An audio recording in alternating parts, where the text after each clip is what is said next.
Ami skinny, ceci peut être ton plus grand allié comme ton plus grand ennemi. Aujourd'hui, on va parler, tu l'as vu dans le titre, on va parler de ton appétit. Ton appétit qui peut soit t'élever vers les gains musculaires, vers la prise de muscle, la prise de masse, la confiance retrouvée en son corps, etc. Ou alors te bloquer et tu ne comprends pas pourquoi ton appétit peut jouer contre toi. Pourquoi en l'occurrence tu es un homme skinny avec un petit appétit, tu as un appétit de mono, tu n'arrives rien à ingurgiter, tu te sens très très vite rempli, etc.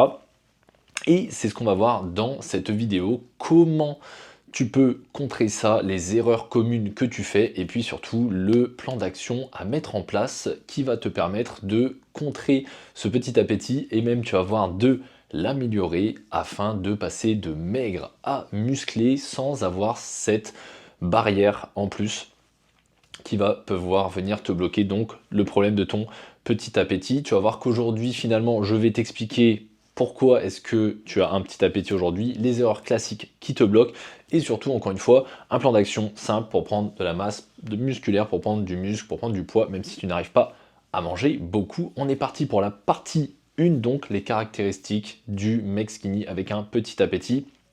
Déjà, il faut qu'on comprenne ensemble, qu'on soit sur la même longueur d'onde, qu'est-ce que ça veut dire avoir un petit appétit quand on est un homme skinny. Généralement, ça se manifeste sous plusieurs formes et sous 3 choses. Ça va être la difficulté à finir des assiettes dites normales. Hein.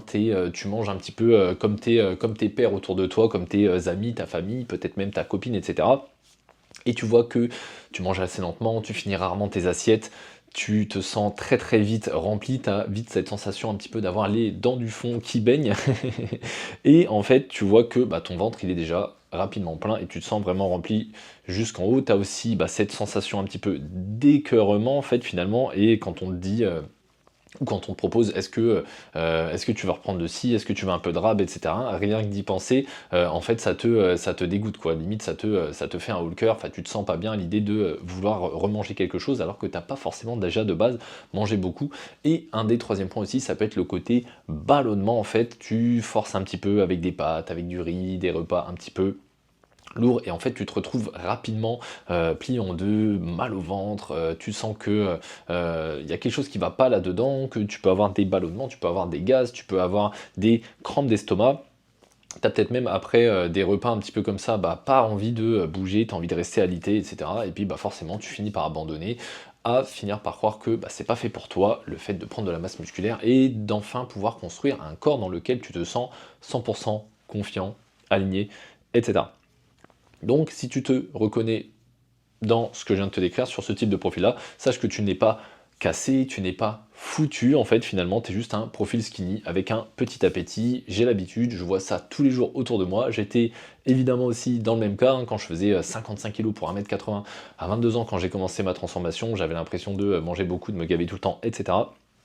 En fait, il faut simplement que tu adaptes ta stratégie et c'est ce qu'on va voir aujourd'hui. Dans cette deuxième partie avec les erreurs classiques, donc quand on est un mec skinny avec peu d'appétit et qu'on veut grossir, on commet toujours tous les mêmes erreurs, c'est on essaye de copier les repas des autres, on essaye de copier des diètes de bodybuilder, et puis tu te dis voilà, mon pote, un tel, mon collègue, ma copine, etc., mes amis, il arrive à manger 300 grammes de pâtes et il grossit, ah super, je vais faire pareil, sauf que toi, t'as pas forcément le même appétit, t'as pas forcément la même digestion, t'as pas forcément le même état d'anxiété, hein. Généralement les hommes minces de base, nous sommes des stressés de la vie, et en fait, tu finis par détester la bouffe, pas forcément prendre de plaisir, même ça peut devenir parfois un petit moment de stress supplémentaire, de se dire « Ah mince, aujourd'hui je sais que je dois manger ça, ça, ça, ça, ça, et je vais pas encore y arriver, je vais encore rester dans mon corps qui ne me convient pas, etc. » Et puis en fait, ça devient impossible à tenir sur plusieurs semaines, voire plusieurs mois, en fait, dès que tu essayes de commencer quelque chose, en fait, tu abandonnes au bout de 3-4 jours parce que tu te rends compte que ça devient trop compliqué, pardon. Et la moralité dans tout ça, c'est que c'est pas une question de force mentale, c'est pas que tu manques de volonté, tu as vraiment envie de te transformer,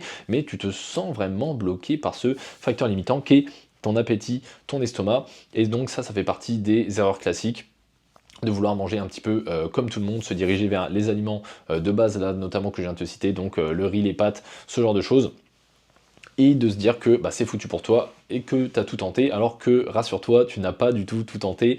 Il y a vraiment des solutions qui fonctionnent rien que pour améliorer son appétit et pour faire de ton petit appétit une force entre très grands guillemets, mais en tout cas faire jouer ça en ta faveur pour prendre de la masse musculaire propre et ne pas accumuler de gras sur ton physique quand tu passes de mince à musclé pour réussir ta transformation physique. C'est ce qu'on va voir maintenant avec le plan d'action que je vais te présenter aujourd'hui. Voyons voir comment tu peux prendre de la masse musculaire, comment tu peux prendre du muscle malgré un petit appétit. Une des premières choses que tu vas pouvoir mettre en place, ça va être déjà essayer d'améliorer ton appétit naturellement. Par quoi ça peut passer tout ça? Ça peut passer déjà par une activité physique un petit peu plus soutenue, un petit peu plus régulière aussi. Peut-être qu'aujourd'hui, en tant que mec skinny, comme moi à l'époque, encore une fois, quand je faisais 55 kg pour 1m80, tu as arrêté un sport cardio que tu aimais bien. Moi, après 15 ans de pratique de tennis, j'ai arrêté le tennis parce que j'avais peur de perdre encore plus de poids, brûler plus de calories, etc. Donc peut-être que toi aujourd'hui c'est ton cas. Sache que rien que déjà le fait de réaliser la marche à pied, super activité, la marche à pied, j'en parle assez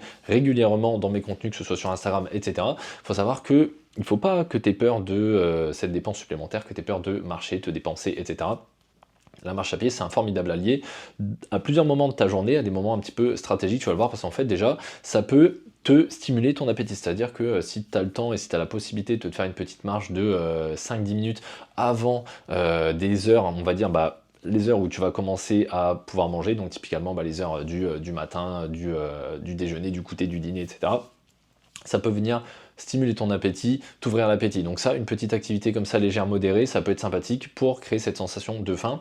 Et ça peut également, à un autre moment stratégique de ta journée, après les repas, donc la fameuse petite marche digestive, et en fait, sache que en effet, ça peut vraiment t'aider à mieux digérer, à faire passer tes ballonnements, et encore une fois, à restimuler ton appétit pour le repas suivant que tu vas devoir ingérer. Donc déjà avoir cette petite activité en plus.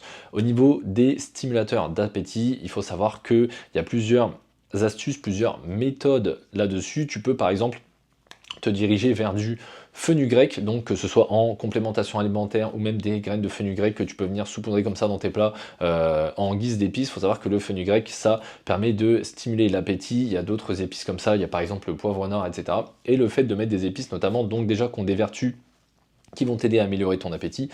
Rien que le fait de mettre des épices dans tes plats, donc ça peut être d'autres épices, du curry, que sais-je, en fait, rien que de le fait d'apporter des couleurs à tes plats, quelque chose qui te donne envie, quelque chose d'appétissant, rien que ça peut venir déjà stimuler ton appétit, te donner vraiment une sensation de faim qui, chez toi, est un petit peu en dents de scie, ou voire pas du tout présente. Donc rien que le fait que d'avoir des plats qui sont colorés, présentables, qui donnent envie, ça peut vraiment t'aider à ingérer, à améliorer, ton appétit. Ensuite, ce que tu peux faire, évidemment, c'est privilégier les aliments à haute densité calorique. Qu'est-ce que c'est la densité calorique? Il faut bien se rendre compte que par exemple si tu as une assiette entière remplie à ras-bord de salade, que si tu vas venir la manger comme ça, ou même des haricots verts par exemple, tu vas finir blindé, mais en fait tu vas avoir que très peu de calories pour un énorme volume alimentaire. Donc ton estomac va être rempli, mais par contre la jauge de calories dont ton corps a besoin pour transformer, elle va être remplie que du minimum, alors que toi ton estomac il est explosé, ça y est, tu peux plus rien manger. Donc attention à la densité calorique. Par exemple, il y a des aliments, je pense notamment aux fruits et fruits séchés. Il faut savoir que les fruits, par exemple une pomme, notamment en plus la pomme encore pire parce qu'il y a de la pectine dedans, c'est quelque chose qui vient couper un petit peu, qui vient te remplir ta barre de satiété très rapidement, donc tu as très vite plus faim. Au lieu d'aller se diriger vers des fruits normaux, par exemple, pourquoi pas se diriger vers des fruits séchés, donc où on a viré l'eau du produit, et ce qui te permet en fait d'avoir dans un plus petit volume alimentaire, tu as déjà dû voir la différence, je sais pas, entre une mangue et une mangue séchée par exemple, ou de la banane séchée, des abricots et des abricots secs. Des raisins et des raisins secs, tu vois que le raisin sec il est tout petit comparé à un raisin normal, et en fait ça forcément ça t'apporte moins de volume alimentaire dans ton estomac, donc tu manges moins mais tu peux manger plus de calories en ayant moins de quantité. Donc ça c'est un véritable cheat code, c'est un petit appétit.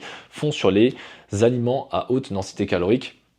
T'as juste à cliquer là au-dessus de ma tête, je t'avais fait une vidéo complète sur une liste non exhaustive mais assez complète sur des aliments à haute densité calorique que tu peux aller chercher, que tu peux aller manger et qui vont te permettre comme ça d'avoir l'estomac moins rempli et avoir mis plus de calories dans ton assiette et donc d'être quasiment sûr à 200% sans avoir les dents du fond qui mènent comme on disait tout à l'heure, d'atteindre tes totaux en calories qui vont être forcément très importants pour ta prise de poids, ta prise de masse musculaire puisqu'il faudra que tu sois en surplus calorique Absolument, absolument.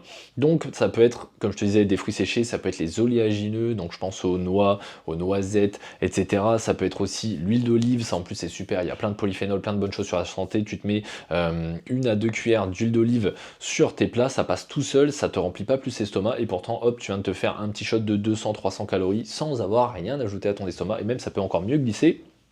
Parce que du coup, il y a cet effet un petit peu enrobant de l'huile d'olive, tu sais, qui fait un petit peu glisser tout ça tranquillement. Donc ça peut être une des solutions. Et encore une fois, je te redirige vers la vidéo sur les aliments à haute densité calorique que j'avais fait. Tu peux évidemment te diriger également vers des calories liquides, donc les fameux shakers à 1000 calories que tu peux retrouver donc avec du lait entier, un aliment à haute densité calorique, hein, beaucoup plus calorique par exemple que le lait demi-écrémé ou le lait écrémé, le fameux beurre de cacahuète. On revient aux oléagineux dont je te parlais tout à l'heure.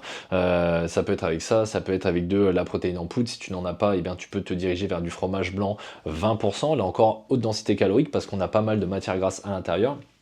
Et d'ailleurs, hein, sur les aliments à haute densité calorique, il ne faut pas que tu aies peur de manger des aliments gras, entre guillemets. C'est du bon gras, ce sont des aliments avec du bon gras à l'intérieur. Tu peux manger, selon les études, hein, jusqu'à 35-40% de tes apports en lipides. Donc si ça t'aide à atteindre ton surplus calorique et à atteindre tes objectifs, franchement, ne crache pas dessus. C'est vraiment des calories super faciles à atteindre parce qu'il faut savoir que 1 gramme de protéines et 1 gramme de glucides sont égaux à 4 kilocalories, tandis que 1 gramme de lipides, messieurs, c'est égal à 9 kilocalories. Donc vous avez plus de 2 fois plus de calories dans les lipides que dans les protéines ou les glucides. C'est pour ça que moi je recommande aux élèves de mon accompagnement la synergie morphocalorique. D'ailleurs, tu peux candidater avec le premier lien juste en dessous dans la description si tu veux un plan taillé sur mesure pour toi, pour ton appétit en particulier, et passer de maigre à musclé le plus rapidement possible sans avoir les embûches et tous les désagréments qu'on vient de citer avec les problèmes de ballonnement, les problèmes de petit appétit, etc. qui peuvent te bloquer.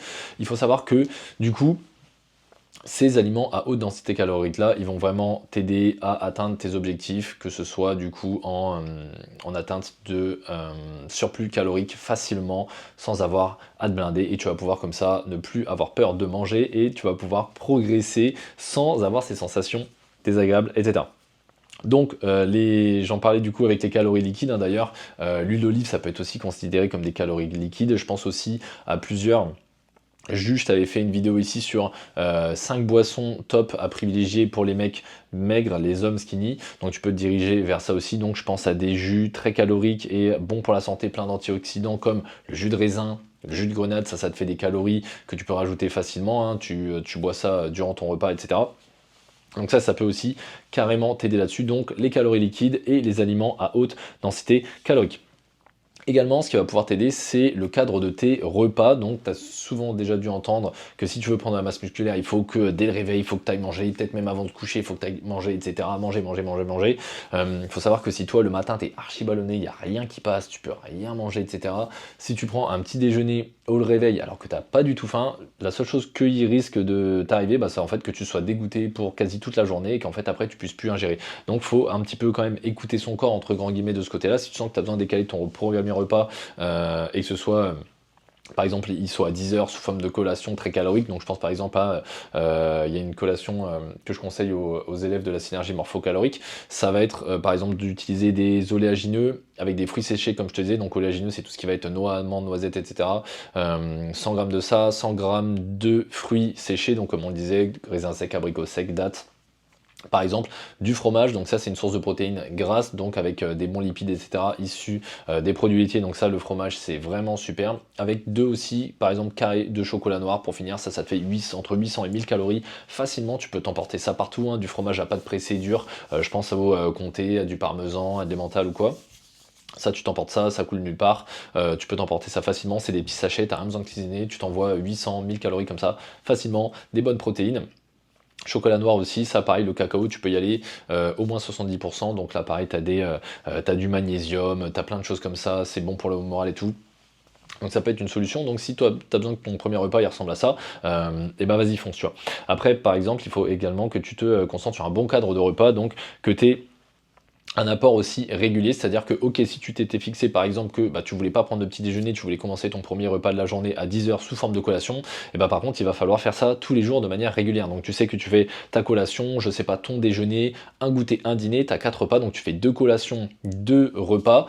et ben ça c'est ton cadre de la journée, tu sais que tu manges 4 fois dans la journée, hop, et ça faut vraiment que tu t'y tiennes de jour en jour en jour, même si tu n'as pas forcément faim, et en fait la faim elle va venir par automatisme, parce que tu vas habituer un peu ton corps, ton cerveau, ton estomac à te dire, ah ok, là il est vers 10 h, ça va être l'heure de manger mon coco, et en fait ça va venir te créer des automatismes, et ça va pouvoir aussi venir déclencher la faim, avec ce que je t'ai dit tout à l'heure en plus sur les épis, sur la marche à pied que tu peux faire en plus, etc.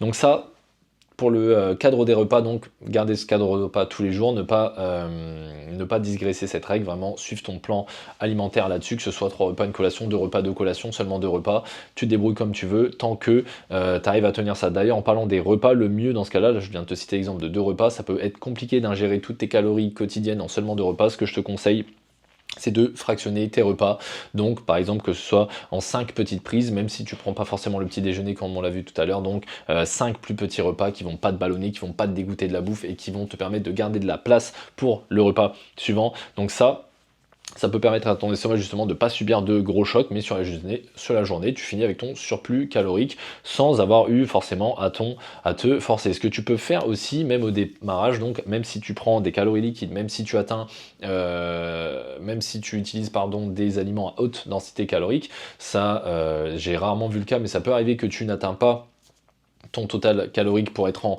surplus calorique et réussir ta transformation physique, prendre du poids, prendre du muscle. Hein. Moi, je l'ai jamais vu avec les élèves de mon accompagnement parce que forcément, dans la synergie morphocalorique, on vient directement cibler, boum, ces problèmes-là que je viens de te citer, on les contre directement et les élèves, en fait, ils ont des résultats dès la première, voire deuxième semaine. Dès la première semaine pour la plupart et certains dès la deuxième semaine parce qu'il y a un peu plus de réglages à mettre en place, etc. C'est un petit peu la phase de test, mais qui va très rapidement et après, ça décolle. Et on a des progrès comme ça de semaine en semaine, on vient chercher en moyenne plus 300 grammes par semaine, comme ça nous fait au mois quasiment sûr à 200% pour la fourchette basse, 1 kg de masse musculaire par mois validé, et puis ça peut monter jusqu'à 2 kg selon les profils. Donc comme ça peut te faire vraiment une belle courbe qui te fait progresser de semaine en semaine, t'es encore plus motivé, t'es dans un cercle vertueux, t'as encore plus envie de progresser, t'as encore plus envie de tenir ton rythme, et là ça y est, t'as cassé le cercle vicieux où t'arrives pas à manger, t'arrives pas à progresser, tu stagnes, tu régresses, ou alors t'abandonnes, là tu te vois progresser de semaine en semaine, de semaine en semaine, et c'est super, et c'est ça en fait qui fait ces super transformations dans mon accompagnement, c'est qu'on a cette motivation, on a ce cercle vertueux, et vu qu'on comprend ce qu'on fait, pourquoi on le fait, et forcément on a les résultats derrière, et on sait surtout les maintenir ensuite. Donc ce que je te disais, c'est que tu peux finalement aussi, si tu n'arrives pas à faire tout ça dans un premier temps et que tu restes encore un peu loin, on va dire, de ton surplus calorique, ajouter vraiment petit à petit, hein, tu vois, tu t'essayes déjà de faire un premier test, tu pèses un petit peu ce que tu manges, tes portions, etc. Tu te rends compte que, ah oui, d'accord, je mange carrément pas assez, ok, la semaine prochaine, j'essaye de rajouter 5 à 10% plus, 200, 300 calories pour la semaine suivante, ok, je vois que mon estomac, il s'habitue, ok, la semaine d'après, j'essaye de rajouter 200, 300 calories, jusqu'à temps qu'en fait, cette charge-là dans ton estomac, elle te force plus à te sentir un petit peu mal ballonné, etc. Et en fait, tu vas voir qu'au fur et à mesure, ton estomac, il va s'agrandir, il va s'élargir, mais fais ça de manière progressive pour pas surtout te dégoûter, même si c'est un petit peu plus long au démarrage et que, je sais pas, tu constates tes premiers résultats au bout, si tu essayes tout seul notamment, au bout de 4-5 semaines, parce que tu fais vraiment ça de manière progressive, au moins tu ne seras pas dégoûté et tu seras sur une super bonne base pour la suite. Donc voilà, donc pour conclure cette vidéo, donc si tu as un petit appétit, encore une fois, tu n'es pas condamné, tu as toutes ces données là que je t'ai données, encore une fois, si tu crois que c'est foutu, non, il y a toutes ces stratégies là et il y en a encore plein d'autres dont je te parlerai dans d'autres vidéos, et le problème c'est vraiment pas toi ni ton appétit, hein, c'est la stratégie que tu utilises finalement. Et en résumé, si tu te concentre sur les aliments à haute densité calorique, un bon cadre de repas, quelque chose de progressif, les lipides notamment, fractionner tes repas en plus de petits repas, et que tu progresses petit à petit et que surtout tu tiens dans la durée, que c'est pas quelque chose que tu testes une semaine et puis après hop tu abandonnes, tu auras des résultats. Encore une fois, si tu veux accélérer tout ça et avoir des résultats dès la semaine prochaine, comme les élèves de la synergie morphocalorique, mon accompagnement, tu as le premier lien dans la description, donc c'est tout simplement pour déposer ta candidature. Si je vois que ton profil et ta motivation correspondent aux personnes que je transforme, à ce moment-là, tu verras que je te renverrai directement un message, on aura un premier point de contact et on verra si ça fit ou pas, si on a envie de travailler tous les deux, si ton profil m'intéresse, si on est aligné. Et si c'est le cas, c'est parti pour progresser et de venir du coup passer de mince à musclé, de passer de frustré à confiant, tout ce que tu veux, en tout cas améliorer tous les aspects de ta vie via la transformation physique et sans avoir à passer encore une fois des heures à se gaver, passer des heures devant ses assiettes, passer des heures à la salle de sport, etc. Avoir des problèmes de ballonnement, de petit appétit et compagnie, puisque on vient casser ça directement. J'ai l'habitude, je vois ça tous les jours et avec la bonne méthode, ça se règle facilement. C'était Robin, le coach sportif spécialisé dans les hommes minces. On se dit à la semaine prochaine pour une prochaine vidéo. Ciao, ciao, plus jamais maigre.